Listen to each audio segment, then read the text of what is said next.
A una sesión más del Seminario Permanente de Educación Continua del Sistema Educativo de Salud para el Bienestar, que contribuyen al desarrollo de competencias para el personal de salud y que favorecen la implementación del modelo de atención a la salud para el bienestar.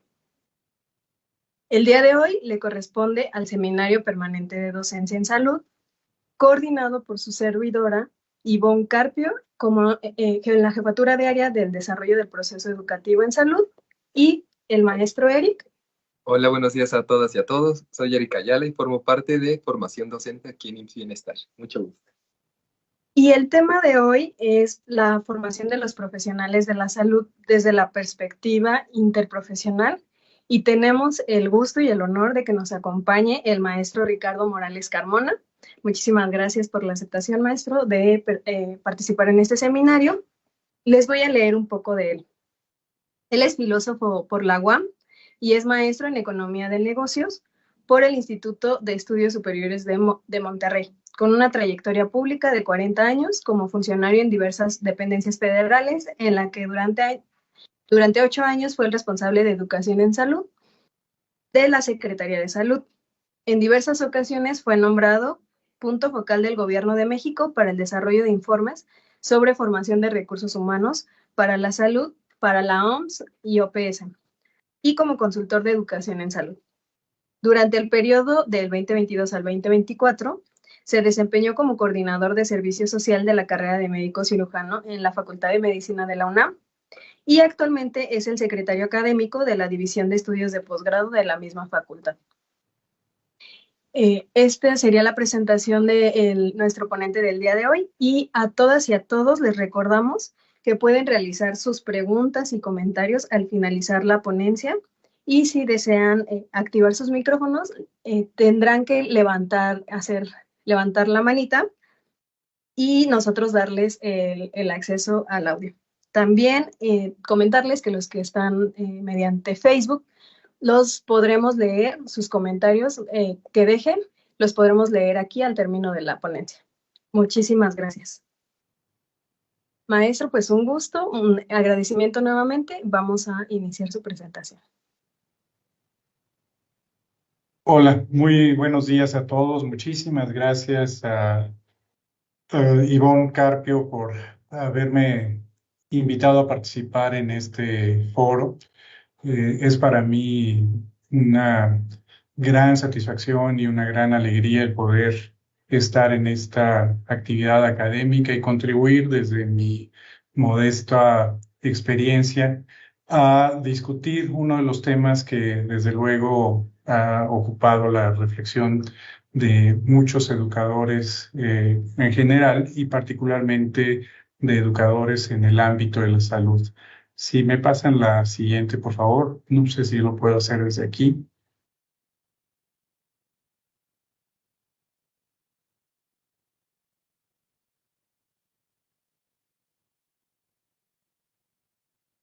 Muchas gracias. A lo largo de esta conversación con ustedes, lo que vamos a revisar de manera muy general es qué se entiende por profesionalismo en la salud, qué cosa es el profesionalismo en la atención sanitaria, cuáles son los componentes del profesionalismo, qué conocimientos, habilidades técnicas, relaciones éticas se tienen con los pacientes, cómo debe ser la rendición de cuentas, el compromiso con la mejora continua y la excelencia. Ejemplos de profesionalismo, simplemente me referiré a algunos casos de estudio que platicaré con ustedes de manera general también y que estarán las referencias correspondientes en la presentación para que ustedes puedan leer esos artículos, esos casos de estudio. La siguiente, por favor. Cómo fomentar el profesionalismo a partir de la educación y la formación de los profesionales de la salud, cómo se crea un entorno de trabajo que valore el profesionalismo y el fomento de la autorreflexión y de la realimentación constructiva como herramientas para el fomento del profesionalismo. qué desafíos y soluciones existen y finalmente una conclusión que retomará, digamos, todo lo que estaremos platicando a lo largo de este periodo de la charla y el espacio para preguntas por parte de ustedes. La que sí, si es tan amable. ¿Cómo se define el profesionalismo, el interprofesionalismo en salud? Eh, Se trata de una estrategia educacional que prepara a los estudiantes y profesionales de las áreas de la salud para trabajar en equipos interprofesionales. Esto es, el interprofesionalismo de lo que, digamos, el argumento en el que se basa es que la salud es un fenómeno complejo, no es un fenómeno que pueda ser reducido a una sola mirada, sino que tiene que ser abordado desde muy diferentes puntos de vista que de manera coordinada apunten a soluciones para preservar la salud o para restaurarla en el caso de que ésta se haya habido afectada o se haya perdido de alguna manera. En ese sentido, el interprofesionalismo a lo que nos obliga es a constituir equipos de salud con profesionales de distintas disciplinas, como ocurre en los hechos, digamos, desde los centros de salud de un solo núcleo en donde está un médico acompañado de una enfermera, hasta equipos de salud mucho más amplios y ricos, como pueden ser los que se dan en hospitales generales u hospitales de alta especialidad, en donde la intervención de profesionales de distintas áreas o de la misma área. Por ejemplo, el caso de los médicos es paradigmático, en donde a través de las interconsultas y el apoyo colaborativo de la atención de un paciente, concurren diferentes miradas y diferentes enfoques para atender la salud. La OMS define la educación interprofesional como un enfoque de enseñanza y aprendizaje que reúne estudiantes de dos o más profesiones para que aprendan juntos, con el fin de mejorar la colaboración y la calidad del cuidado. Hay ejemplos, desde luego, en nuestro país de educación interprofesional. No se da en todos lados, pero sí hay algunas instituciones de educación superior que han promovido estos encuentros entre estudiantes que están realizando sus estudios, su formación en diferentes ámbitos ligados todos con la salud.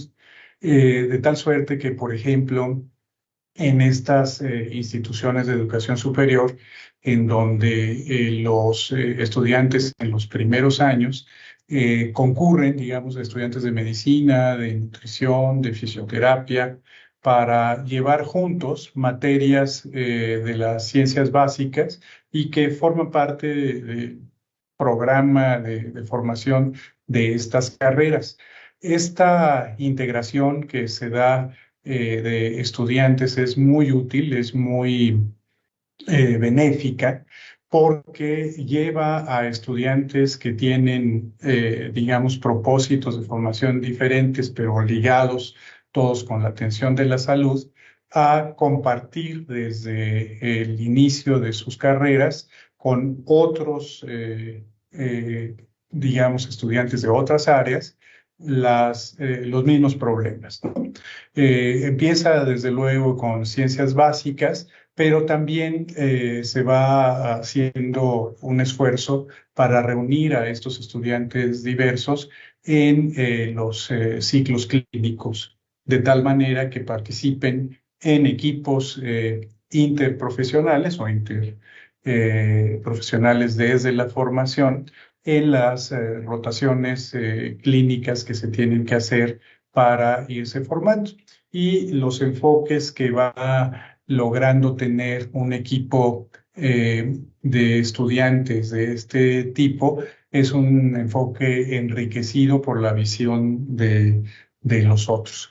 Hay materias en común que se llevan y otras que solamente lleva cada una de las, digamos, áreas de formación en las que se está preparando los estudiantes y que permiten en el intercambio ante un mismo fenómeno tener un enfoque mucho más rico, mucho más holístico de la atención de la salud. Es muy importante destacar que el interprofesionalismo no significa simplemente reunir a los estudiantes en un mismo espacio, sino que ellos participen de un mismo problema y puedan discutir bajo los diferentes enfoques desde su propia óptica cuáles son las alternativas de solución del fenómeno de salud que están abordando. La que sigue, si es tan amable. ¿Cuál es la importancia que tiene el profesionalismo en la atención sanitaria? En años muy recientes, con la aparición del SARS-CoV-2 en el mundo, una de las cosas que quedó de manifiesto es que para la atención de esta enfermedad era muy importante tener desde el primer nivel de atención una, digamos, un comportamiento de atención coordinado. Era muy importante que no solamente los médicos de primer contacto tuvieran la información del SARS-CoV-2 y realizaran las actividades de diagnóstico oportuno que permitiera limitar la ocurrencia de este contagio que se dio en todos lados, sino que también pudieran coordinarse esfuerzos a través de los promotores de la salud, de las trabajadoras y trabajadores sociales que participaran en campañas de promoción de salud en las comunidades en las que estaban, de tal suerte que la atención primaria de la salud, que ha sido un propósito que hemos tenido como comunidad de salud a nivel internacional desde hace más de 43, 44 años, desde la declaración de Alma Ata, se fuera convirtiendo en una realidad que desde el primer contacto, desde el primer nivel de atención, fueran resolviéndose los problemas que se presentaban de salud y en particular con con la aparición de COVID, fue una oportunidad para retomar estas ideas y constituir esos equipos interprofesionales desde ese mismo nivel, ¿no? ¿Cuál es la importancia que tiene entonces? Implica, digamos, el interprofesionalismo adherirse a los principios de práctica ética y mantener la integridad en todas las interacciones.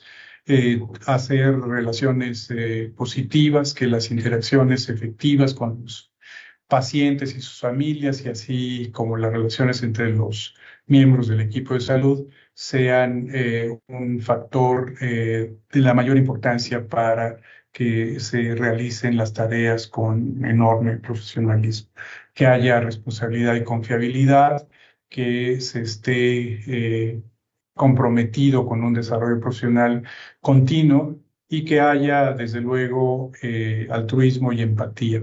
En la atención sanitaria es, desde luego, una condición fundamental el que la empatía se desarrolle. Ahora, como ustedes saben, empieza un nuevo ciclo de residencias médicas y he tenido la oportunidad en esta nueva responsabilidad de participar en las ceremonias de egreso de varios médicos residentes en diferentes hospitales de la Ciudad de México. Y ayer una de las participantes en la ceremonia decía una cardióloga del 1 de octubre, decía con mucha razón que una de las cosas que más importan en la atención médica, en la atención de salud, es la empatía que podemos tener por los pacientes.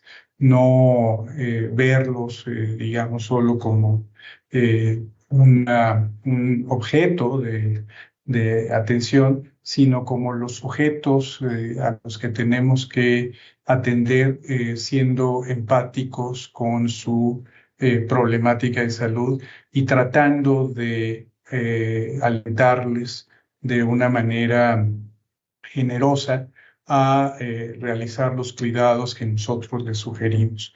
Es por ello que, digamos, esta empatía con las personas que están pasando por una situación de dificultad es muy importante. El profesionalismo en la atención sanitaria es sin duda esencial para que se pueda ofrecer una atención de alta calidad, se mantenga la confianza de los pacientes en quien les procura el servicio y se mejore la eficacia del sistema de salud. La que sigue, si es tan amable. ¿Cuáles son los componentes del profesionalismo? El interprofesionalismo en el ámbito sanitario, como habíamos ya comentado, es la concurrencia de diferentes disciplinas para que se brinde una atención integral a los pacientes.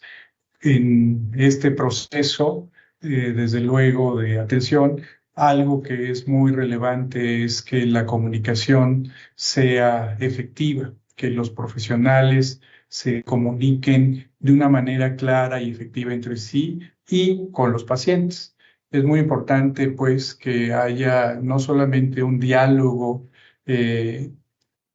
bilateral entre el paciente y quien le está procurando el servicio de salud, sino entre los profesionales, el médico, la enfermera, el promotor de la salud, la trabajadora social, para que el paciente, que es el sujeto sobre el cual se debe de centrar la atención de salud, reciba la mejor atención posible de una manera integrada, de una manera, digamos, en donde haya acuerdo de todos los que van a participar en este proceso.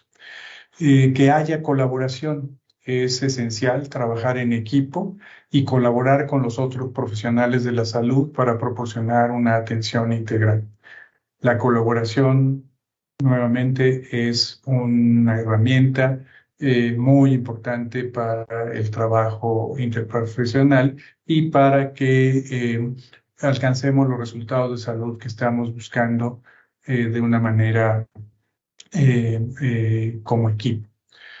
Que haya, digamos, un enfoque de resolución de problemas. Deben de tener la capacidad los profesionales de salud para resolver los problemas de manera conjunta, aprovechándose los conocimientos y habilidades de cada miembro del equipo. El Instituto Nacional de Nutrición, por ejemplo, en la atención de problemas relacionados con el sobrepeso y la obesidad y las comorbilidades resultantes, han integrado un equipo de trabajo desde hace varios años en el que participan psicólogos, médicos, desde luego, enfermeras, fisioterapeutas, que ha dado muy buenos resultados. Y ha dado muy buenos resultados porque hay, digamos, este espíritu de colaboración y hay este conocimiento técnico de los diferentes intervinientes en esa atención que permiten que se haga, digamos, una actuación coordinada en la atención de la salud. Algo que pasa desafortunadamente en muchas áreas de atención de la salud es que de pronto el médico parece simplemente atender digamos, a las cosas que que se resuelven desde el punto de vista de la medicina y prescribe ciertos tratamientos y deja ahí, digamos, su actuación. Muchas veces las enfermedades se expresan por diferentes factores, no solamente los bioquímicos y físicos como tal, sino también interviene, digamos, aspectos biopsicosociales que deben de ser atendidos. En nutrición, como les decía, este equipo interprofesional ha tenido mucho éxito porque los tratamientos que se ofrecen no solamente responden a una sola visión, sino que en la discusión de los casos se llega a acordar, digamos, la, la manera en la que el paciente debe de ser atendido desde las diferentes esferas biopsicosociales, ¿no? Tiene que haber, desde luego, empatía y respeto. Es muy importante respetar las habilidades y conocimientos de los demás miembros del equipo. Esto es no establecer una jerarquía inamovible, sino entender que en el equipo participan diferentes profesionales con herramientas todas muy valiosas y que en la discusión del tratamiento se tiene que, digamos, llegar a un acuerdo. Desde el diagnóstico incluso se tiene que facilitar la discusión y de esa manera poder incorporar las alternativas de solución que un paciente en lo particular está, digamos, presentando. Desde luego, la empatía y el respeto al paciente es muy importante y lo que es muy importante es que esta separación que a veces se da entre el equipo de salud y el paciente, en donde por un lado se tiene la autoridad para prescribir cosas, para definir rumbos de tratamiento y demás, se rompa y que el paciente también se incorpore con sus conocimientos, con su cultura, con sus, digamos, ideologías y creencias, a ser parte de las estrategias de tratamiento que se dan. Una de los fenómenos que tenemos frecuentemente en una atención que no tiene esta empatía y que no incorpora al paciente como un sujeto más de discusión y de intercambio con el equipo de salud es la falta de adherencia a los tratamientos que se prescriben. Es imposible que haya adherencia a un tratamiento si el paciente no tiene la convicción de que no vulnera alguna de sus creencias o que no considera alguna de sus condiciones. Eh, digamos, la búsqueda de respuestas y de alternativas terapéuticas tiene que hacerse en conjunto entre los profesionales de la salud, pero también en la incorporación del paciente como, digamos, el receptor de estas propuestas de atención a la salud de esta persona, ¿no? En resumen, el interprofesionalismo requiere una combinación, perdón, de habilidades técnicas y sociales que faciliten la colaboración efectiva entre los profesionales de la salud con el objetivo de mejorar la atención del paciente.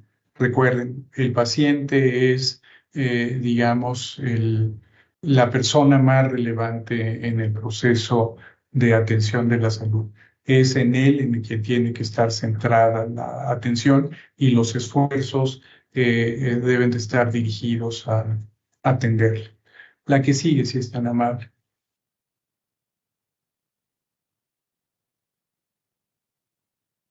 Eh, Tiene que haber también responsabilidad y rendición de cuentas para que el interprofesionalismo pueda llevarse a cabo de una manera efectiva. Cada miembro del equipo tiene la obligación de cumplir con sus tareas asignadas. Tiene que haber mucha claridad en cuáles son las tareas que cada uno de los miembros del equipo, que cada uno de los profesionales de los diferentes ámbitos tienen asignadas y hasta dónde llegan digamos, espacios de responsabilidad. Está orientada a tareas específicas que se requieren para completar un proyecto o meta de manera conjunta. Tiene que haber rendición de cuentas, desde luego. Deben de reportarse detalladamente los actos y los resultados de cada uno de esos actos. La rendición de cuentas se fundamenta en tres elementos fundamentales: en la información, el diálogo y la responsabilidad. Todos los reportes, las bitácoras de atención que se dan de manera común en la atención de la salud, tienen que ser registradas con oportunidad y con claridad. Cada uno de los miembros, la enfermera, el médico, el nutriólogo, tienen que hacer estos reportes de cómo han venido participando en la aplicación del tratamiento que corresponde. Y todo eso integrar, desde luego, el expediente que se va a tener. Y, por supuesto, tiene que haber una supervisión sobre este proceso de atención que vigile el que haya ocurrido lo que se tenía previsto para la atención de un paciente en particular, y que esta supervisión permita el diálogo, el intercambio de experiencias entre los miembros del equipo, siempre de una manera respetuosa y siempre buscando el objetivo máximo, el objetivo superior de atender al paciente de la mejor manera posible. Tiene que haber transparencia. La transparencia es una condición importantísima, necesaria para que los profesionales puedan ser imputados por sus acciones. Digamos, aunque en el interprofesionalismo en general esto es vital para el desarrollo de su sistema político democrático, la transparencia también es muy relevante para el ejercicio de los profesionales en la atención de la salud. Tiene que haber control interprofesional. Se refiere a cuando las agencias estatales ejercen sobre otras agencias estatales este tipo de control. Hay, desde luego, la auditoría médica que se realiza en diferentes unidades de salud. La Secretaría de Salud, por ejemplo, a través de la DGCES, participa en los procesos de acreditación de las diferentes unidades que componen el sistema de salud, y verifican que se cumplan los criterios mínimos de atención que tienen que estar ocurriendo en cuanto a la infraestructura, desde luego, pero también en cuanto a los recursos humanos y los procesos. Hasta donde yo me quedé en las cédulas de acreditación, faltaba, digamos, completar el esquema de revisión justo para dedicarnos a los procesos y a los productos de los servicios de atención. Nos quedábamos solamente en la revisión estructural y normativa de los servicios de salud, pero, digamos, una acreditación más ambiciosa tendría que ir también a los procesos de la entrega de los servicios y, desde luego, a los resultados que se estaban obteniendo. Hubo en algún momento algún reporte que la Secretaría de la Salud emitió acerca de diversos indicadores de atención en hospitales de diferentes magnitudes, digamos, de hasta 60 camas, de 61 hasta 120 camas y hospitales más grandes, y luego se hacía un ranqueo para ver cómo estaba la rotación, cómo estaba la mortalidad, etcétera, un poco para ir señalando cuáles son las condiciones en las que el proceso de salud se daba. Este control interprofesional es muy relevante, y en el interprofesionalismo, desde luego, que también tienen que establecerse los estándares con los cuales se puede revisar la actuación del equipo de salud, también de una manera integral a partir de instancias de supervisión que también sean interprofesionales y que concurran en el proceso de evaluación o de supervisión de que las cosas se están dando de la manera adecuada. Todos estos principios que he mencionado no solamente mejoran la calidad de la atención al paciente, sino que también están en línea con los principios éticos y deontológicos de las diversas profesiones de la salud. La que sigue, si son tan amables.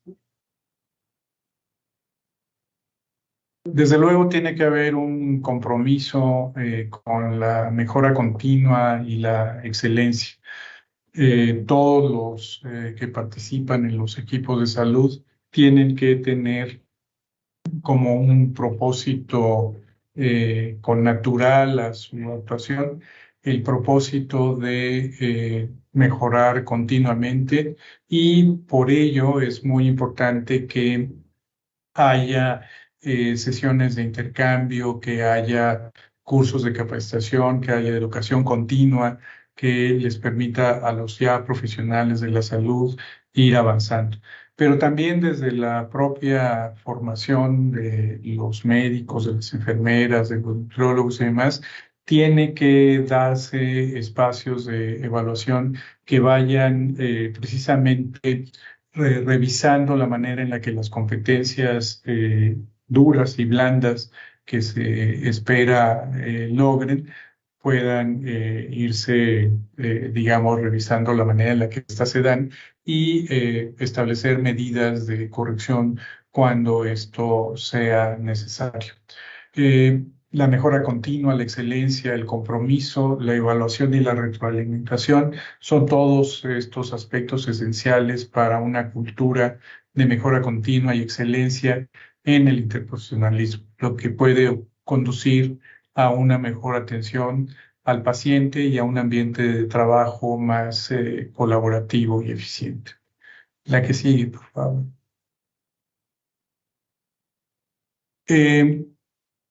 Estos son los casos que les comentaba, podrán revisar en las referencias que están ahí señaladas. Son 2 o 3 casos sobre este asunto de los valores y del profesionalismo en la salud que vale la pena revisar. En un estudio que se hizo en donde se recogió la opinión de estudiantes universitarios de diferentes áreas del conocimiento, humanidades, ciencias duras, y atención a la salud, encontramos que, o se encontró por estos investigadores, que la opinión de los estudiantes universitarios en nuestro país valoran como los rasgos más relevantes de un profesional su responsabilidad, su honestidad y el conocimiento. Si me dan la que sigue, por favor. En esas tablitas que se ven muy mal, lo que encontramos es como en la muestra total de ese estudio, los valores que se establecieron como principales fueron la responsabilidad, la honestidad, el conocimiento, formación y preparación, como habíamos dicho, la ética profesional y personal, y así hasta llegar al último, que no deja de resultar interesante, de notar cómo era la opinión de los estudiantes en ese momento, la comunicación como uno de los rasgos que están presentes en el profesionalismo, pareciera no ser uno de los rasgos más valorados, digamos, por los estudiantes en conjunto. En el caso de las ciencias de la salud, curiosamente, la característica del profesionalismo que menos se valoró o que se valoró en último lugar es el trabajo en equipo. Digamos, es algo muy curioso porque revela, digamos, una de las fallas que hemos tenido como educadores y como formadores de personal de salud en comunicarle a nuestros estudiantes que el trabajo de equipo es una de las condiciones más relevantes que existe. A diferencia de la honestidad y de, digamos, la responsabilidad, particularmente estas áreas o estos rasgos que caracterizan a los profesionales de una manera mucho más subjetiva y que no puede medirse con mucha concreción. El trabajo en equipo sí puede, digamos, revelarse y medirse. Entonces resulta muy curioso que en la ciencia de la salud, en donde la concurrencia de profesionales de diferentes áreas es muy relevante, el trabajo en equipo ocupe el último lugar en la consideración de los estudiantes que participaron en este estudio. Es un área de oportunidad, me parece muy relevante, porque eso es precisamente lo que es el interprofesionalismo, la posibilidad de generar equipos de salud integrados, colaborativos, que avancen, ¿no? La que sigue, por favor. Otro estudio que me permito aquí compartirles, que pueden ustedes leer más adelante, es un estudio que hace una reflexión sobre la práctica, la profesionalización del docente. Algo que nos ocurre en las áreas de formación es que muchas veces echamos mano de, desde luego, profesionales con un desarrollo profesional muy destacado y reconocido, pero que no necesariamente están profesionalizados en, digamos, la docencia.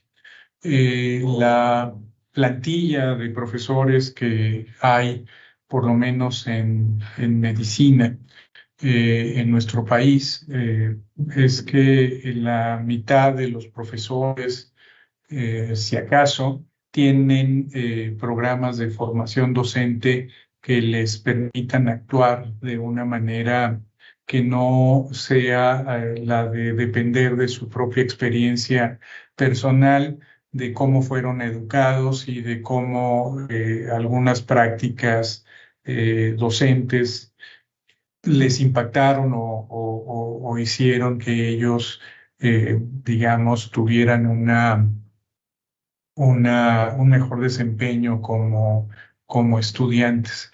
La profesionalización docente es un tema de la mayor importancia y desde luego en el interprofesionalismo, si un docente no está formado para construir equipos, para, digamos, el poder colaborar con profesionales de otras áreas, va a ser muy difícil que el estudiante, al terminar su periodo de formación, tenga claro que debe de integrarse en equipos de trabajo.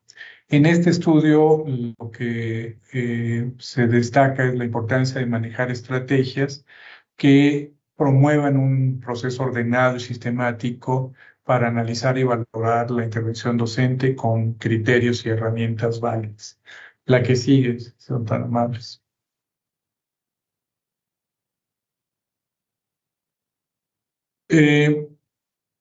Estas son, digamos, de ese artículo, las herramientas que ellos sugieren, las estrategias que, que sugieren para tener una reflexión eh, mucho más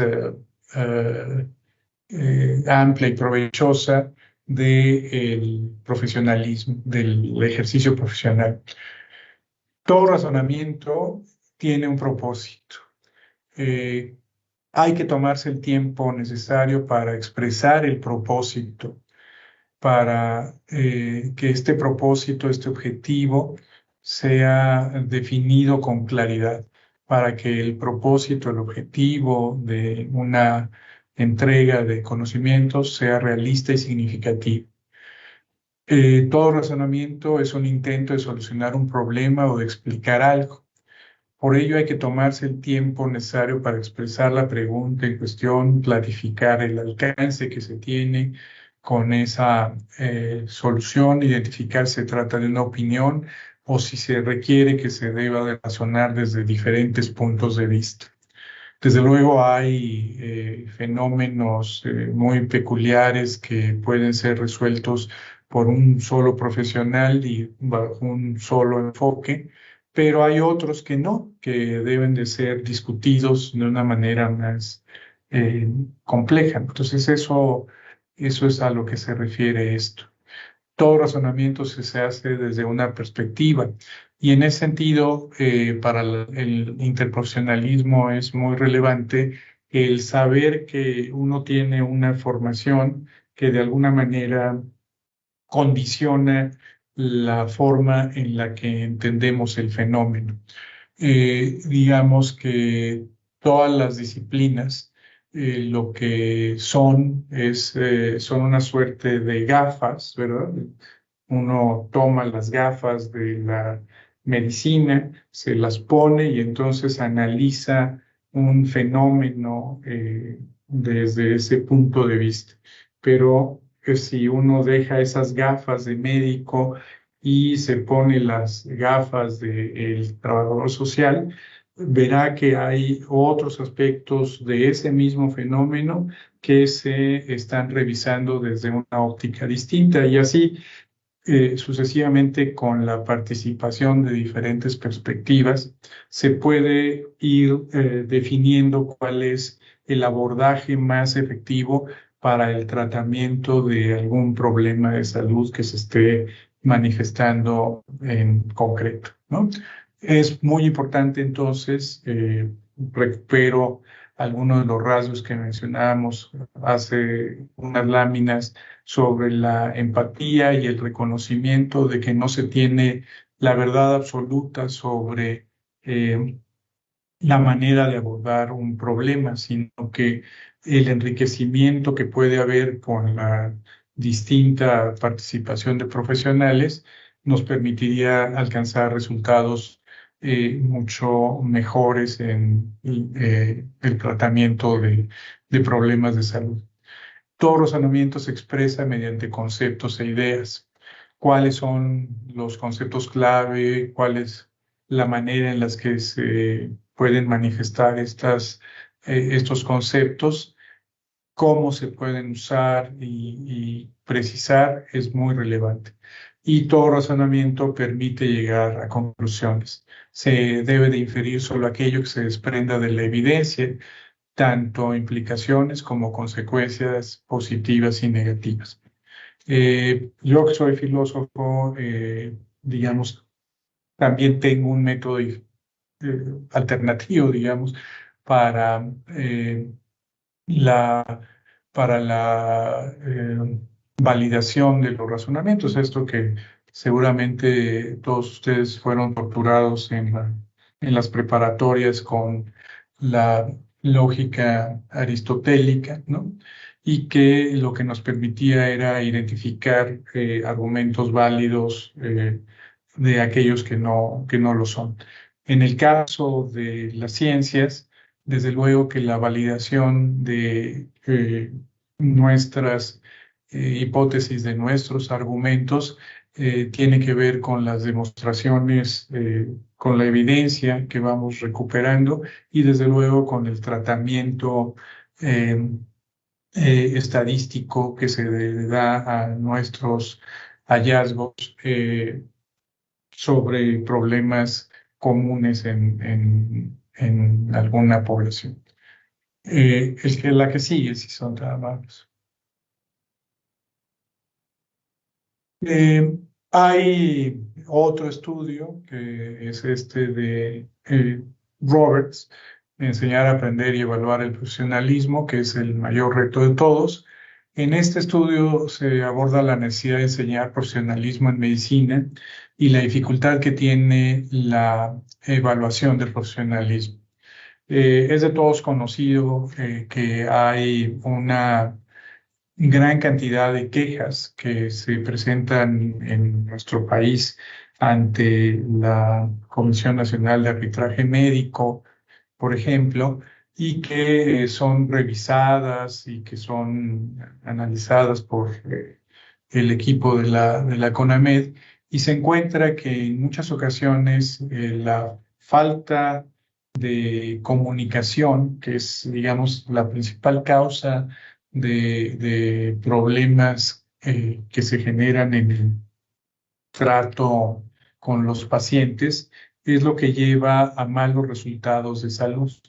Y en este estudio se destaca en la parte del mismo que la falta de profesionalismo es una causa común de quejas y reclamaciones por parte de los pacientes y de los empleadores. Desde luego, las quejas por comunicación deficiente es lo más frecuente que encuentra la CONAMED, y también lo más grave, digamos, en el caso de negligencia médica, ¿no? En los casos de negligencia médica, afortunadamente el número de casos determinados por esa condición son los menores, lo cual nos habla de que en la atención médica o de salud, en términos generales, hay en la comunidad, afortunadamente, una clara conciencia y un gran compromiso social y personal con cumplir con los preceptos del juramento hipocrático, que se resumen en no dañar a las personas, ¿no? La que sigue, por favor. ¿Cómo fomentar el profesionalismo? A través, digamos, de educación y formación. Continuar la educación y la formación. Ya hablábamos hace rato de la educación continua como algo que es fundamental para mantener el profesionalismo. Aprender de los errores, es muy importante aprovechar las lecciones que se aprenden de los errores que se cometen para mejorar y crecer profesionalmente. Desarrollar competencias y conocimientos especializados en el área de la salud. Desde luego, esto es algo que se da todos los días y que es algo que está en, por así decirlo, el ADN de los profesionales de la salud. Que se promueva una reflexión crítica para que se ayude a los profesionales a evaluar su práctica y buscar formas de mejorar, no actuar siempre ante un fenómeno de salud particular, dando siempre el mismo tipo de tratamiento y esperando los mismos resultados, sino hay que reflexionar hasta dónde esos tratamientos han sido no efectivos, y desde luego la investigación clínica nos ayuda a ver la efectividad de los diferentes planteamientos. Crear espacios de intercambio y convivencia, los congresos, foros, encuentros y trabajos colegiados entre docentes puede ser muy útil para compartir experiencias y aprender de los demás. Tiene que darse también la generación de foros, encuentros, de trabajos que se den interprofesionalmente, que no sea solamente, digamos, la expresión de un segmento de los profesionales de la salud, sino que haya espacios de discusión también interprofesionales en los que estos conocimientos y estas experiencias puedan irse replicando y mejorando. Una experiencia que se tiene a nivel internacional de intercambios, por ejemplo, eh, es esta herramienta que se ha generado en la Universidad de Nuevo México con la participación del creador de ECO, en donde los equipos de salud que participan en comunidades alejadas pueden beneficiarse de la opinión experta, pero no solamente de los especialistas médicos, sino de especialistas de diferentes áreas de formación. Y la participación a través de este mecanismo de teleconferencias como el que estamos teniendo nosotros en este momento, con la atención de un problema peculiar de salud que se da en las zonas, se beneficia de estos enfoques interprofesionales e interdisciplinares, ¿no? De tal suerte que hay esa posibilidad y que es una posibilidad que tiene que irse robusteciendo a lo largo del tiempo, incorporando a el equipo de salud en su conjunto. En el estado de Hidalgo, por ejemplo, donde funciona un nodo de este proyecto ECO, lo que hay son experiencias sobre temas específicos de salud. Digamos, hay una clase magistral sobre un tema y ya luego alguno de los miembros de algún centro de salud o de algún hospital presentan un caso en particular y hay especialistas, insisto, de diversas áreas que aportan su experiencia y sus conocimientos para atender eh, el problema específico, ¿no? Es un proyecto muy interesante y es un ejemplo de lo que puede darse para fomentar el profesionalismo y el crecimiento, digamos, profesional de los miembros de los equipos de salud constituidos. La que sigue, si son tan amables. Desde luego, algo que es muy relevante es la creación del entorno de trabajo que valore el profesionalismo y el interprofesionalismo. No podemos avanzar mucho si formamos a los muchachos que se están preparando para ser médicos o médicos especialistas, enfermeras especialistas, nutriólogos clínicos, fisioterapeutas, etcétera, desde un enfoque de vista de equipos de trabajo, en donde haya este tipo de intercambios, si en los ámbitos laborales no hacemos esa transformación. Si lo que hacemos es que formamos a los muchachos de una manera, pero la estructura organizacional y el ambiente laboral en el que el trabajo en sí mismo se desarrolla no responde a esos valores y principios de interprofesionalidad, pues no llegamos muy lejos, ¿no? Algo que nos ocurre lamentablemente todavía el día de hoy en un tema tan relevante y cada vez más relevante como es la atención de cuidados paliativos, es que las áreas de paliativos que se han instituido, muchas veces lo que les pasa es que se les interconsulta al final del proceso, ya cuando el paciente está prácticamente moribundo, ¿no? la atención de los pacientes para darles cuidados paliativos casi siempre llega muy tarde. Y llega muy tarde porque nuestras organizaciones de salud, nuestros servicios de salud, no están orientados a incorporar desde el principio a quienes se dedican a la atención paliativa, que incluye no solamente, digamos, a algólogos y a médicos formados como tal, sino también incluso a sacerdotes, a trabajadores sociales que enriquecen el trabajo de atención paliativa que se da.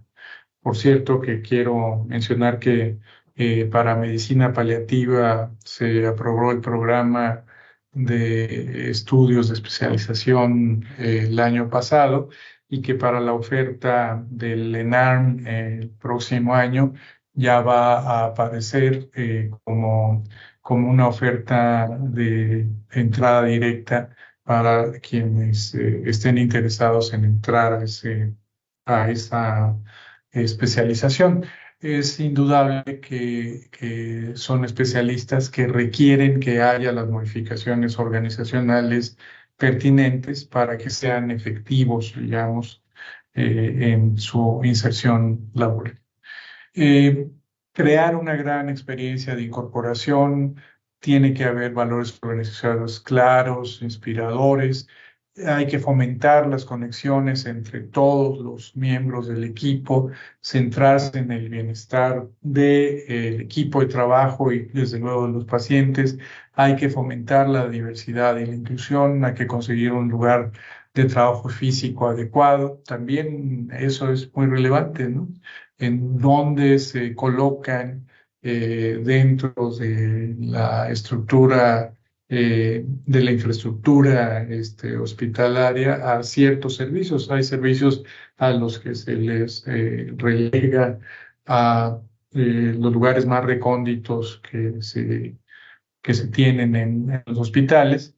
No, hay que, digamos, hacer un trabajo de recomposición también, de reconfiguración de los espacios para que esto pueda ser funcional. Y desde luego la dirección que se tiene en los servicios tiene que estar comprometida a trabajar de manera, digamos, abierta, democrática, sin descuidar, por supuesto, la relación jerárquica que necesariamente tiene que haber en un equipo en donde las responsabilidades también están definidas de manera diferenciada. La que sigue, por favor.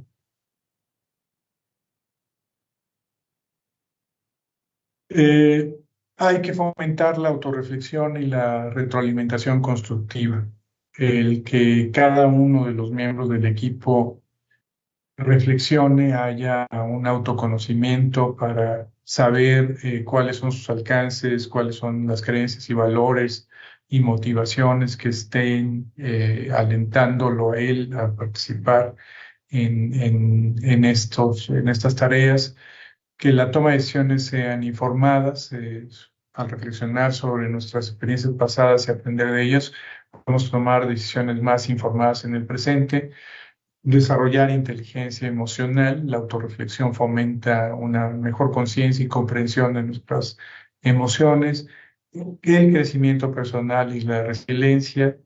Ver cuáles son los desafíos y obstáculos que tenemos y ver cómo podemos aprender de estas experiencias difíciles que seguramente enfrentamos todos a lo largo de la práctica profesional, y de qué manera podemos desarrollar resiliencia ante esos fracasos que luego tenemos. Tiene que haber una real retroalimentación constructiva, una interacción con los comentarios. Hay que ser receptivos y al mismo tiempo expresar comentarios de una manera respetuosa y con ánimo de colaboración y no simplemente de destrucción, digamos, ¿no? evitar la subjetividad en la medida de lo posible para que la retroalimentación se base en cosas muy concretas y que se pueda, digamos, utilizar como un referente que puede ser superado en entregas posteriores de servicios. Tiene que haber una práctica reflexiva y crítica, eso es fundamental para el desarrollo profesional y para lograr un aprendizaje permanente en la propia profesión. La que sigue, si son tan amables.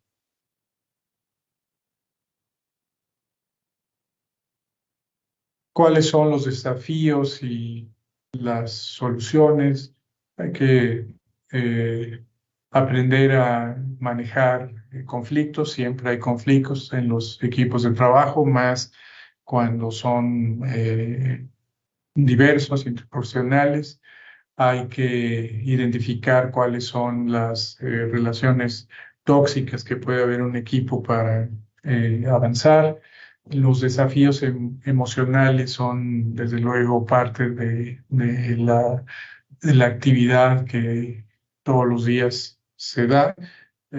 Cuando se revisa si se cumplió con una indicación, cuando se revisa que el tratamiento prescrito fue administrado de manera correcta o no, si esto, digamos, tuvo alguna desviación, por supuesto que genera reacciones emocionales que pueden lesionar el trabajo en equipo más adelante, ¿no? Entonces hay que tener mucho cuidado con ello y el desarrollo de habilidades blandas es muy importante para que los equipos interprofesionales puedan trabajar bien, ser receptivos, tener una comunicación efectiva, en fin, todas estas habilidades tenemos que desarrollarlas para lograr un interprofesionalismo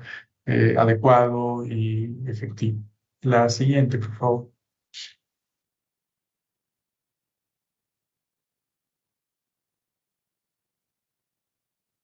La siguiente, por favor.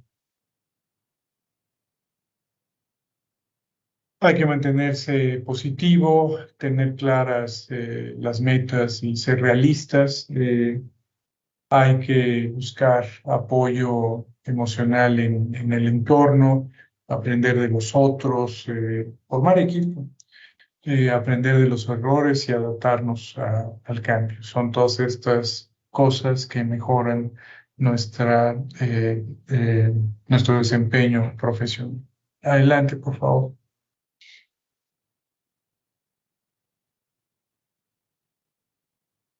En conclusión, ¿qué cosa es el interprofesionalismo? Es una colaboración conjunta en donde dos o más profesionales de diversas áreas de conocimiento colaboran de manera conjunta para brindar una mejor atención a los pacientes. La educación interprofesional es algo que tenemos que alentar, no se da como algo normal en nuestras instituciones de educación superior, tampoco, desde luego, en el bachillerato. Hay que irlas fomentando el bachillerato técnico, quiero decir, ¿no? Y hay que tener una comunicación asertiva siempre para que el interprofesionalismo pueda ocurrir.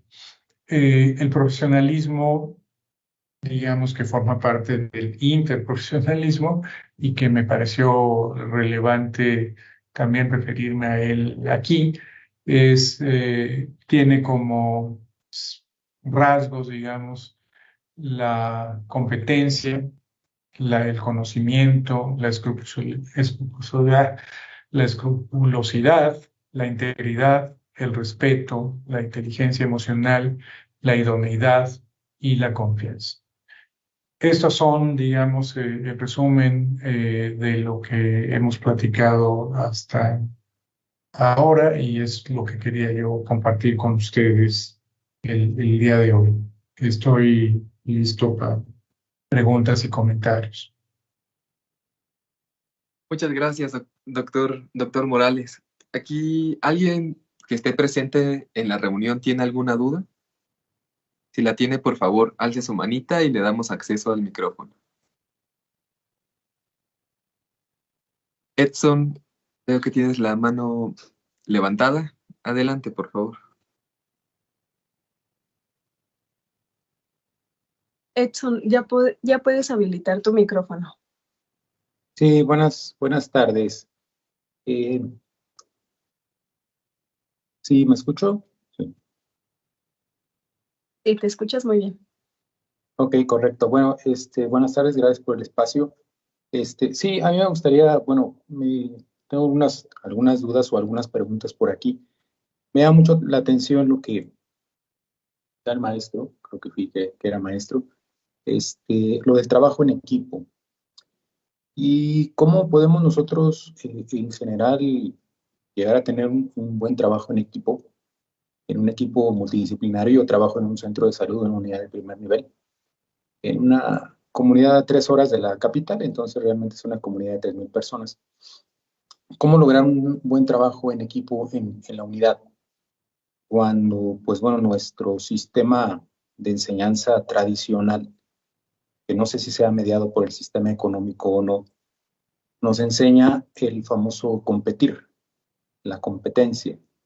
Nuestro modelo, no sé si llamarlo económico, modelo económico liberal, neoliberal, pues nos enseña que aquel que estudia, que en sus ratos libres, aquel que hace una maestría, aquel que hace un doctorado, pues es realmente el que va a tener éxito en la vida, la famosa meritocracia.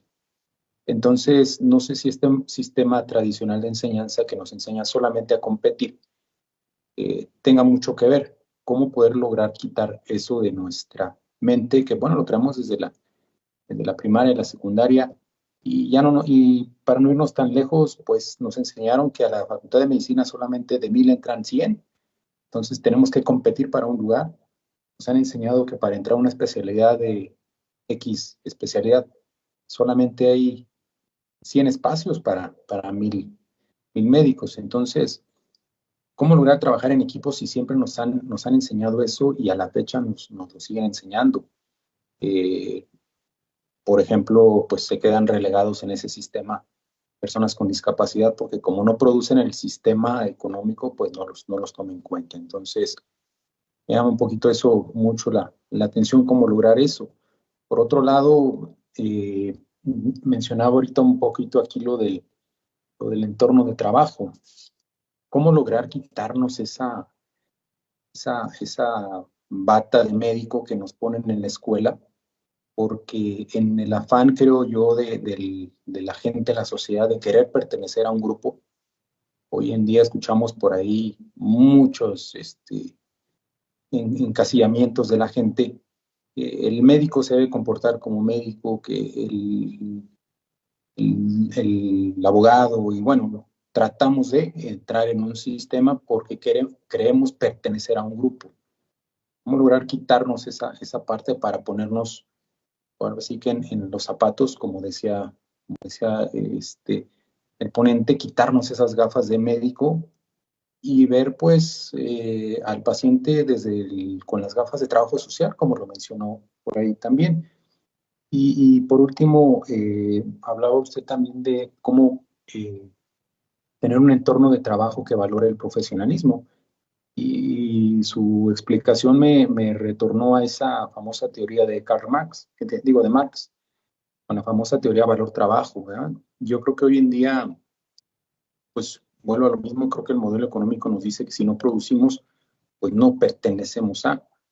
Y yo creo que muchos médicos, yo creo que no le damos el valor a nuestro trabajo o no pensamos que realmente nuestro trabajo tenga el valor que nosotros creemos, o bien pensamos que el sistema no nos da el valor que nuestro trabajo necesita, y lo vemos mucho con la pandemia. En la pandemia éramos pues, los héroes, pero si volteamos al sistema económico como está en México, pues vemos muchos profesionales de la salud sin base, sin prestaciones, y que durante mucho tiempo se dejaron de lado.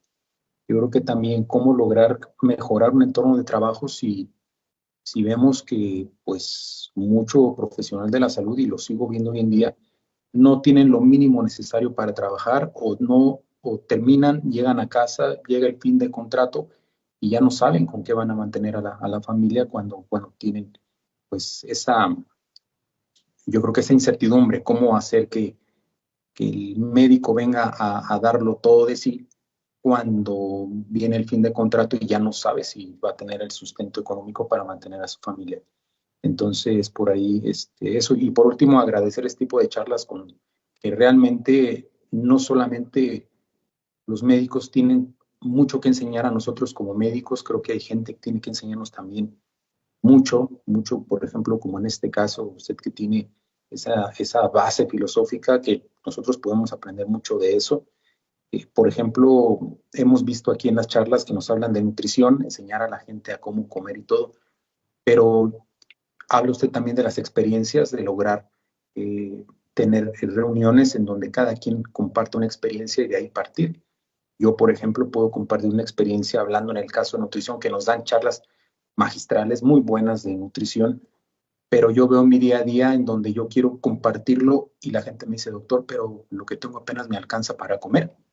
¿Cómo voy a comer esto si apenas tengo esto para comer y con esto tengo mi familia? Entonces, híjole, entra uno ahí ya realmente en frustraciones, en donde pues a veces tiene uno que lidiar con ellas para poderle compartir a nuestros pacientes pues una buena orientación.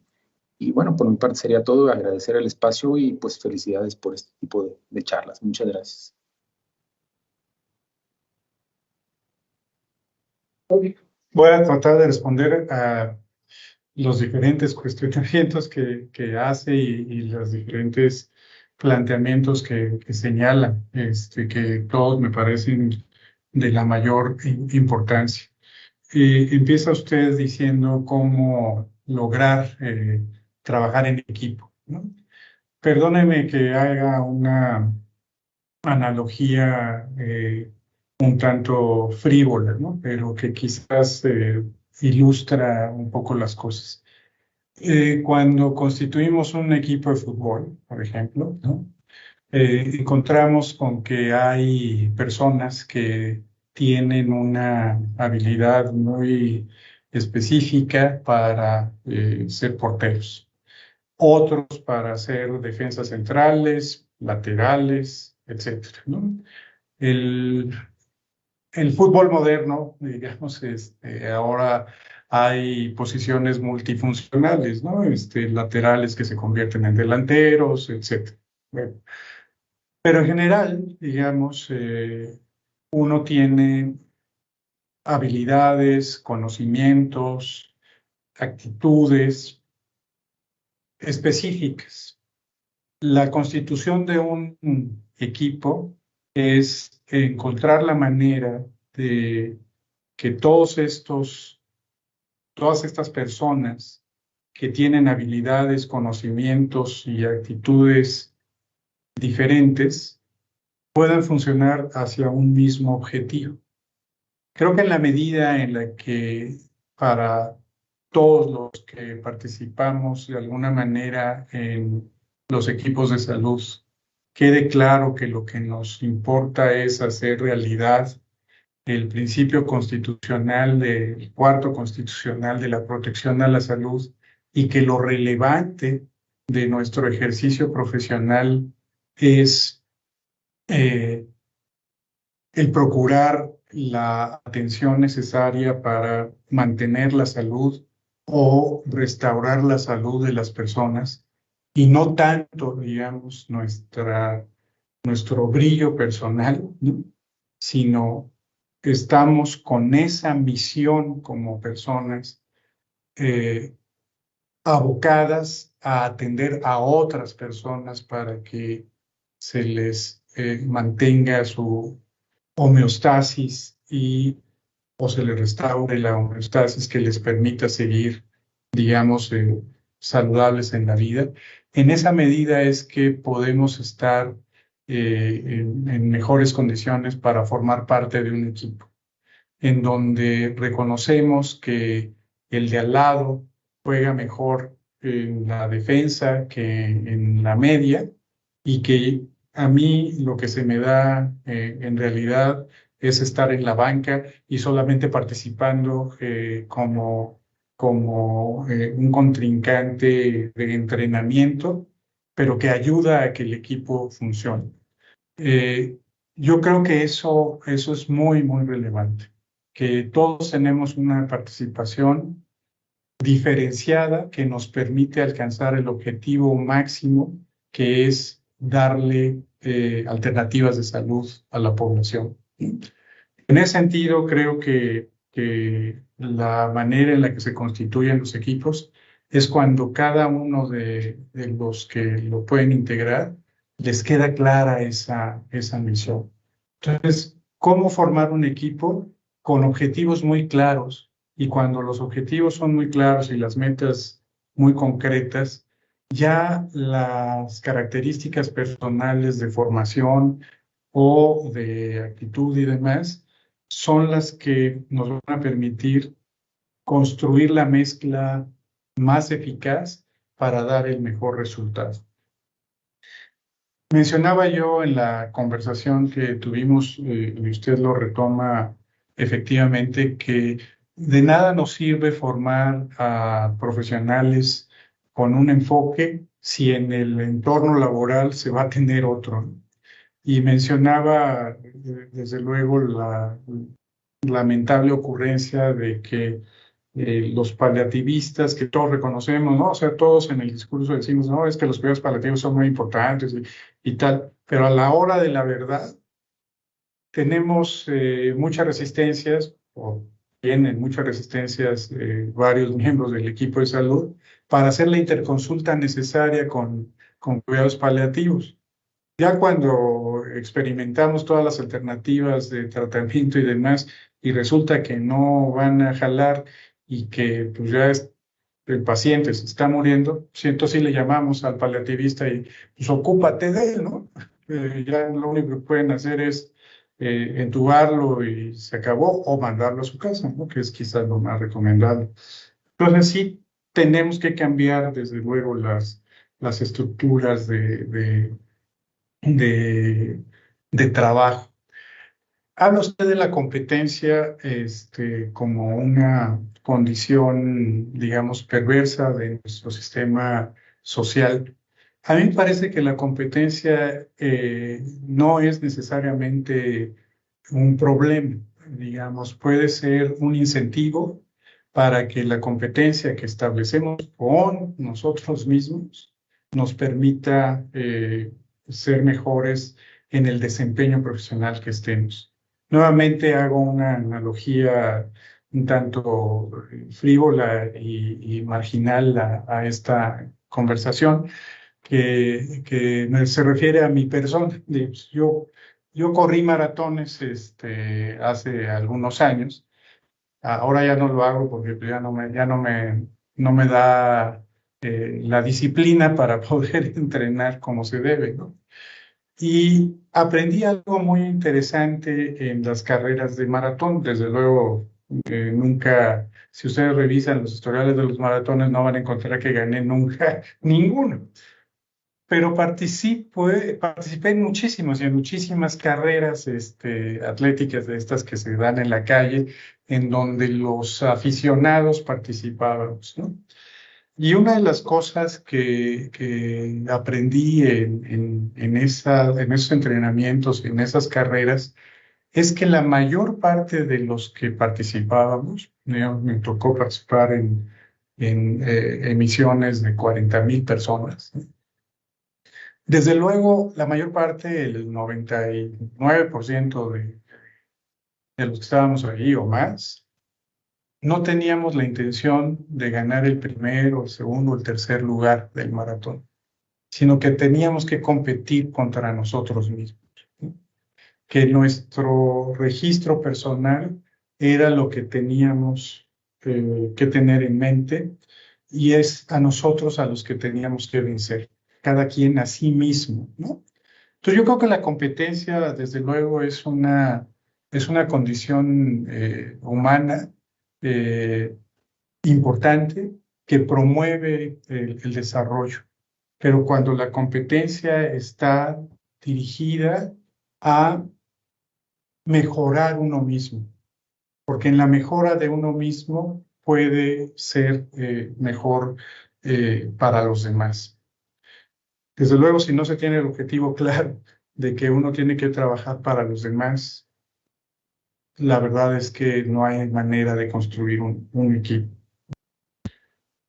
Un aspecto que usted señala que también es de la mayor relevancia y que tenemos, digamos, como sociedad que procurar alguna solución es la precariedad que ocurre en los entornos laborales, ¿no? La inseguridad en el empleo, digamos, la condición vulnerable en la que nos encontramos muchos profesionales de las diferentes áreas y particularmente muchos de los profesionales en las áreas de la salud. Eso es algo que se tiene que resolver por las instituciones, eso es algo que se tiene que atender indudablemente, porque tiene usted toda la razón. No podemos, desde luego, esperar que el equipo de salud se comporte de una manera profesional si las organizaciones en donde ellos se contratan no actúan también profesionalmente y ofrecen los espacios, los entornos que sean necesarios para darle tranquilidad al profesional que se desempeña ahí, de que su trabajo va a tener no solamente la oportunidad de ejercerlo, sino que también va a tener seguridad laboral que le permita seguir colaborando. Y remato con uno de los comentarios que usted hacía también, de que en la escuela se nos enseña a comportarnos como médicos, si somos médicos, como enfermeras, si somos enfermeras. O sea, no solamente tener el grado de médico, el título de médico, sino parecer médico, ¿no? Y esto me lleva nuevamente a un comentario que hacía alguien de la fiesta brava, que bueno, es un tema delicado, pero bueno, decían, a ver, el torero no solamente tiene que saber torear, sino parecer, ¿no? Parecer torero para mostrar, porque forma parte del arte de la tauromaquia.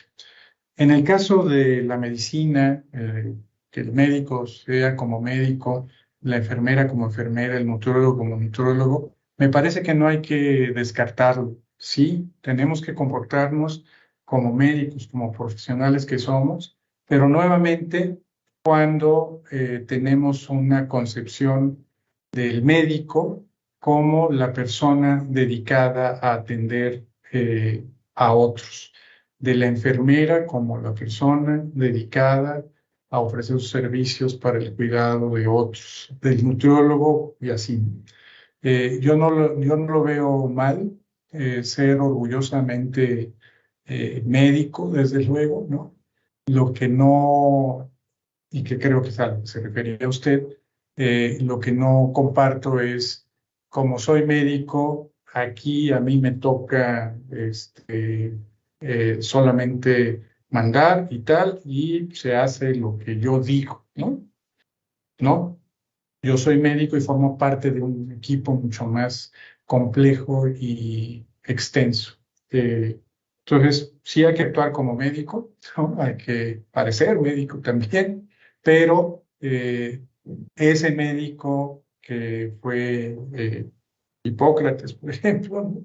Ese médico que todos cuando éramos niños pensábamos que quería ser, ¿no? O sea, yo quería ser médico cuando era chiquito, ¿no? Porque mi médico general, que era el que atendía a toda la familia, el médico que a mí me ponía las vacunas y demás, era un hombre a quien yo respetaba muchísimo. Yo quería ser ese hombre, ¿no? Pero ese hombre para mí lo que representaba era generosidad, empatía, cuidado, no una persona fría, digamos, prepotente o soberbia, ¿no? Sino ese médico que todos pensamos que era el modelo de médico cuando éramos niños, ¿no? Adelante con esta pregunta, porque ya me extendí muchísimo en esta respuesta.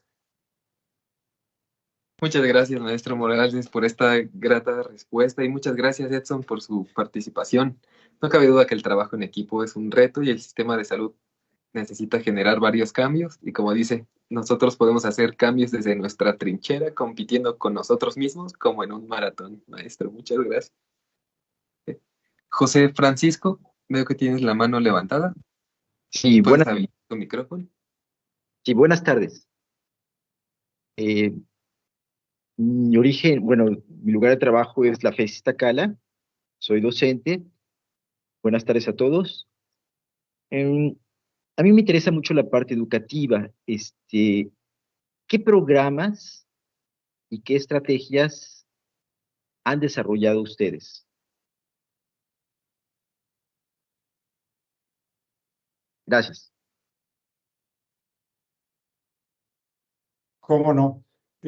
Tanto en el pregrado como en el posgrado, lo que hemos desarrollado para la parte educativa es que, en principio, el plan de estudios de la carrera de médico cirujano se modificó hace eh, ah, más de 10 años, en 2012 surgió y fue un programa que se orientó a competencias, ¿no? Ha sido, desde luego, en el pregrado un problema serio el poder implementar este modelo. Desde luego que la orientación que tiene el plan de estudios es esa, pero ya la ejecución misma del plan de estudios no ha sido nada fácil, no ha sido una tarea sencilla. Tanto por la parte de la capacitación de los docentes, que como ustedes lo saben, en los ciclos clínicos del pregrado, el internado, y el servicio social, es una población de docentes muy volátil, digamos, es muy grande y muy volátil.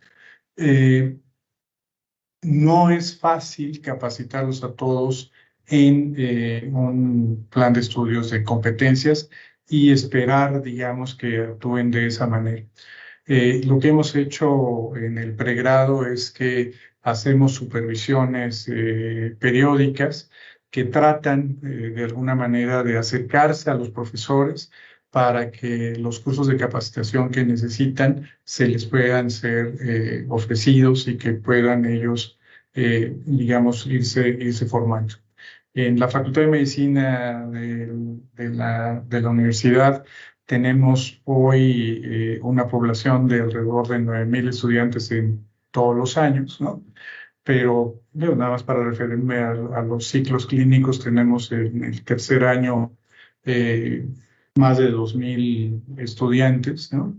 Y el número de profesores para ciclos clínicos simplemente, ¿no?, anda alrededor de los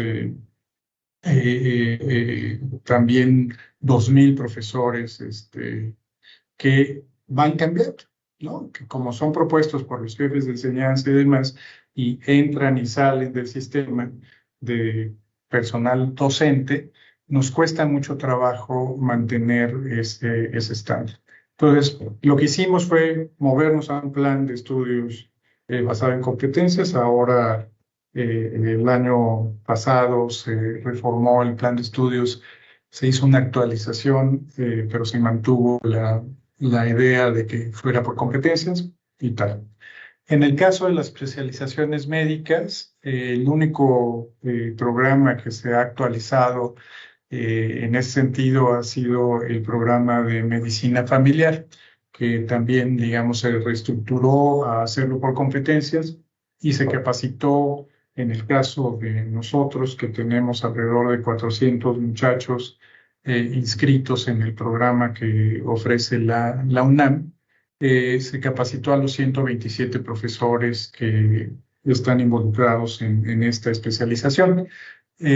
Para este ciclo que está iniciando, tenemos una renovación de la plantilla en donde solamente mantenemos alrededor de 60 profesores del ciclo anterior que fueron capacitados y ahora tenemos que capacitar, pues, a los otros 60 y tantos que se incorporen. Es una tarea que tenemos que seguir haciendo.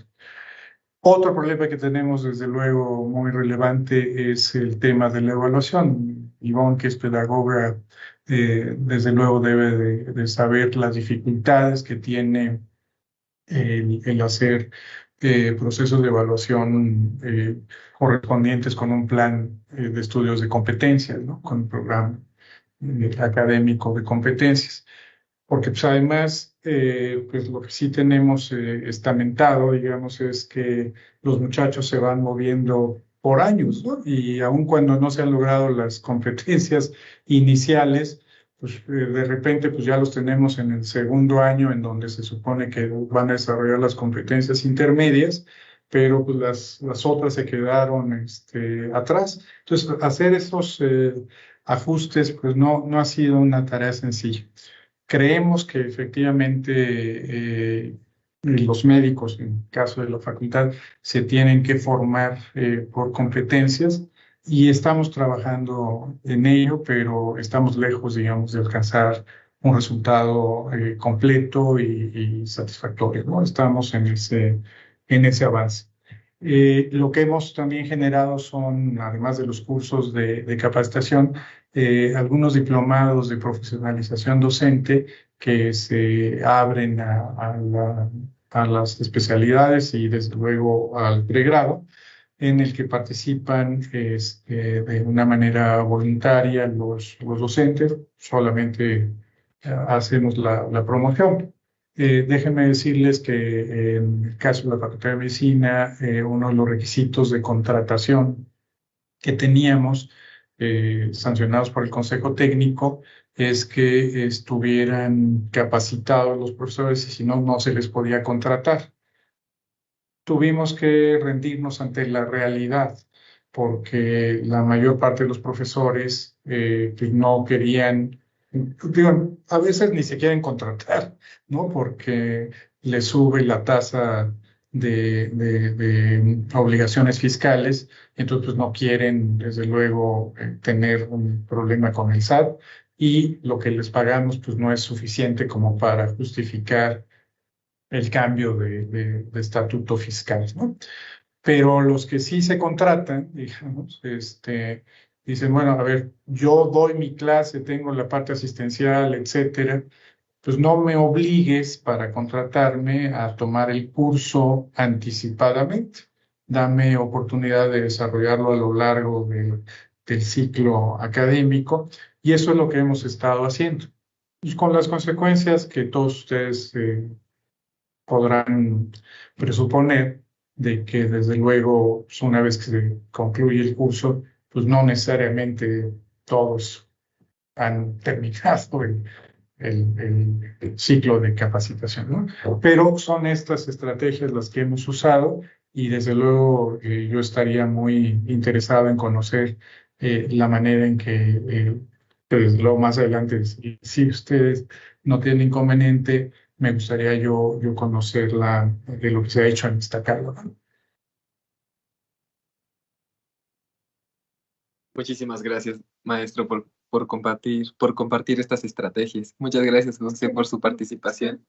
Yo quisiera participar también un poco exponiendo lo que se ha realizado en IMSS Bienestar, en la parte docente, desde el modelo de atención a la salud para el bienestar, el más bienestar, en el capítulo de capacitación, el enfoque que se ha ido promoviendo ya aproximadamente 2 años para acá, es el enfoque de educación interprofesional.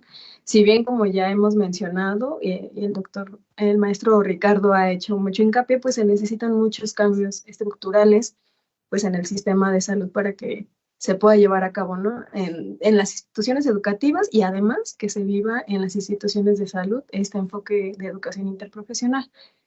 Hemos estado realizando algunos cambios que vemos que en algunos ha dado algunos frutos.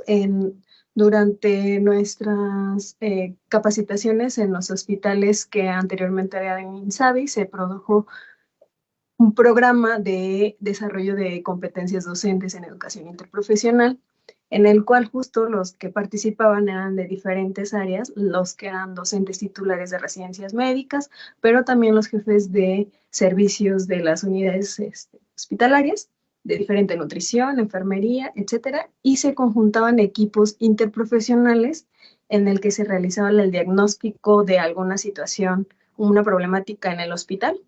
Y durante todo el proceso íbamos, era como un taller, programa, en lo que aprendíamos, se iba realizando una propuesta educativa interprofesional para el logro del cambio y la solución de esa problemática en los hospitales.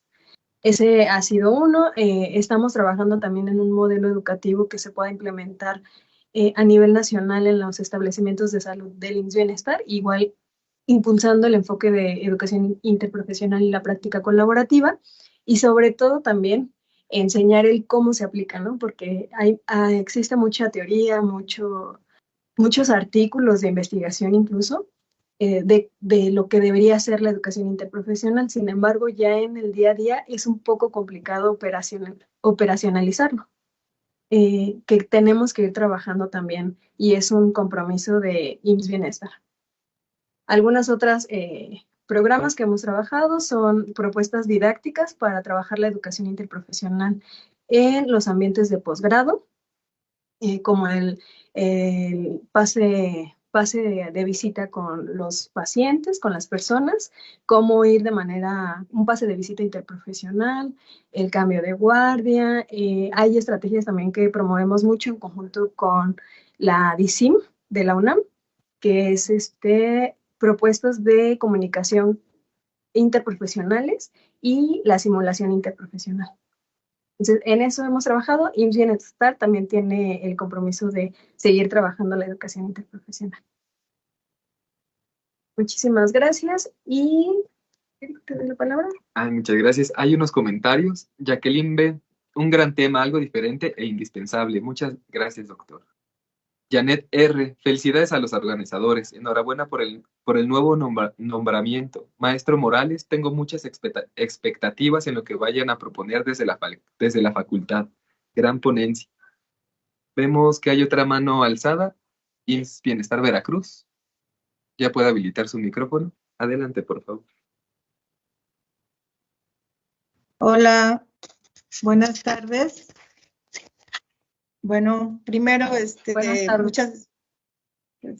saludar al doctor Ricardo Morales, no sé si me recuerde, yo estuve en la subdirección de enseñanza e investigación en Veracruz, ahora estoy como jefa de departamento de educación e investigación en IMSS Bienestar, y bueno, nosotros, Ivonne, no hemos sido partícipes de esta formación, pero hemos leído muy puntualmente el modelo de competencias, basado en competencias de IMSS Bienestar, y nos ha parecido, yo llevo 30 y tantos años ya en la docencia, en la investigación, y hemos pasado muchísimos modelos educativos, pero al leer el documento que lo hemos estado trabajando con nuestro equipo, que somos 3, nada más, a nivel estatal, bueno, es un modelo innovador y está muy aplicado a lo que es IMSS Bienestar con una visión diferente. Y yo contestaría que es la primera ocasión que las dos versiones se alinean para llevarlas a la operación. Sí, efectivamente tiene algunas, no sé qué tantos obstáculos vayamos a encontrar, pero lo que sí sé es que vamos a hacer ese gran esfuerzo para aplicarlos, y esta parte de práctica colaborativa interprofesional ya me quedó más claro, maestro Morales, en relación a lo que usted expuso. Vamos a trabajar duramente en este aspecto y con todos los otros componentes que nos presentan, ¿no? Sobre todo en los principios básicos que primero tenemos que tener, que es la honestidad, el humanismo y trabajo en equipo para irlo impulsando, estas competencias transversales también que maneja el modelo, relacionadas específicamente con la práctica colaborativa, que es algo que tampoco habíamos trabajado, y ya de una manera más sistematizada, no solamente abordar las necesidades de la atención, que es normalmente donde nos íbamos, y poca hacia las competencias de gestión de salud poblacional, y que es una innovación también en este nuevo modelo educativo. Entonces, solamente para concluir, es un modelo educativo que me parece innovador e integrador, y que, bueno, es un reto para los estados empezar a operacionalizarlo, pero por lo menos a difundirlo, ¿no? Y no se olviden de nosotros como estados, a veces todo se queda ya en la Ciudad de México, y México no solamente la Ciudad de México, yo siempre se los he dicho, volteen, y también nosotros podemos participar activamente en todo lo que están proponiendo. Muchas gracias, Ivonne, maestro. También no me acuerdo, no tengo el nombre de su compañero, maestra Ivonne, pero aquí estamos para seguir trabajando por el Estado y sobre todo por los pacientes, ¿no? Gracias. Muchas gracias, doctora. Yo nada más quisiera decir que sí me acuerdo de usted, cómo no. Y le agradezco muchísimo haber mencionado nuestros encuentros previos. Me da mucho gusto volverla a encontrar, así sea de manera virtual. Muchas gracias, maestra. Igual también de nuestra parte comentarle que vamos a estar trabajando mucho con los estados. Estamos en inicios apenas como de tener un censo docente de cada uno de los establecimientos de salud para poder saber en qué condiciones estamos, como mencionaba también el maestro Ricardo, en qué condiciones no solo de especialistas en la salud, sino en la parte pedagógica y educativa, qué tantos conocimientos, qué tantas brechas, pues sí, de competencias tenemos en ese aspecto. Entonces, vamos a realizar diagnóstico, vamos a hacer también un plan a nivel nacional, y estaremos muy en contacto con ustedes, que son jefes de departamento de educación e investigación y los jefes de oficina en salud de todos los estados en bienestar. Muchísimas gracias. Muchas gracias. Buenas tardes. Buenas tardes. Sí, hay una pregunta. Y muchas gracias, maestra. Muchas gracias, maestra, por sus respuestas. Hay otra pregunta. Emi Cardoso pregunta, ¿de qué manera se eligen a los integrantes de un equipo interprofesional? ¿Cuáles son los criterios para la selección de estos profesionales? Los equipos se integran, desde luego, dependiendo de los fenómenos de salud que se quieran abordar, ¿no? No es lo mismo un equipo interprofesional en un hospital como el de nutrición, en un tercer nivel de atención, que un equipo interprofesional en un centro de salud de un solo núcleo, ¿no? Son diferentes las condiciones que se tienen que considerar. Por supuesto, algo que es muy relevante es conocer cuál es la epidemiología del lugar, cuáles son los fenómenos de salud a los que tenemos que atender, y en ese sentido se van a integrar a los profesionales que sean necesarios, ¿no? En los centros de salud, en el primer contacto, indudablemente los equipos interprofesionales que se tienen que constituir pues son el del promotor de la salud, el médico, la enfermera, ¿no? Estos son el psicólogo, probablemente también los personajes profesionales que tienen que estar actuando ahí. En el caso de hospitales generales para padecimientos muy concretos de comorbilidades no transmisibles, ¿no?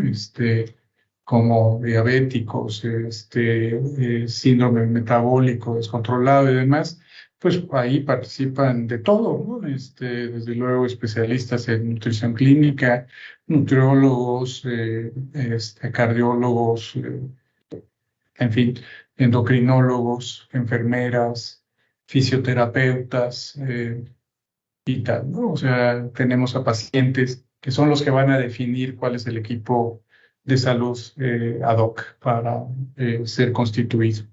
No hay un modelo concreto de composición, sino que depende del fenómeno de salud al que vamos a estar enfrentando.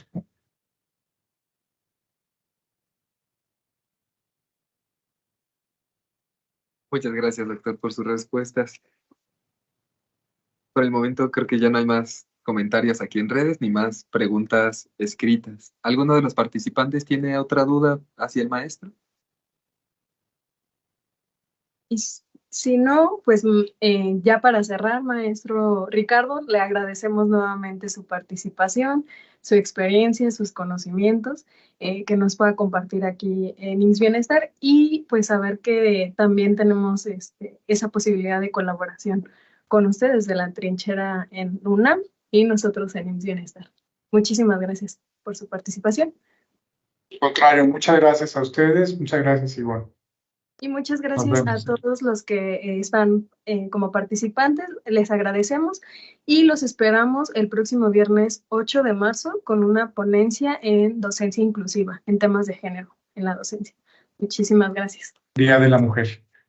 Día de la Mujer, exactamente. Y para la constancia, recuerden que deben de acceder al Sistema Educativo de Salud para el Bienestar, deben presentar o deben contestar las preguntas de opción múltiple de evaluación de aprendizaje y les otorgará la constancia de participación. Muchísimas gracias. Saludos. Hasta luego, gracias. Hasta luego.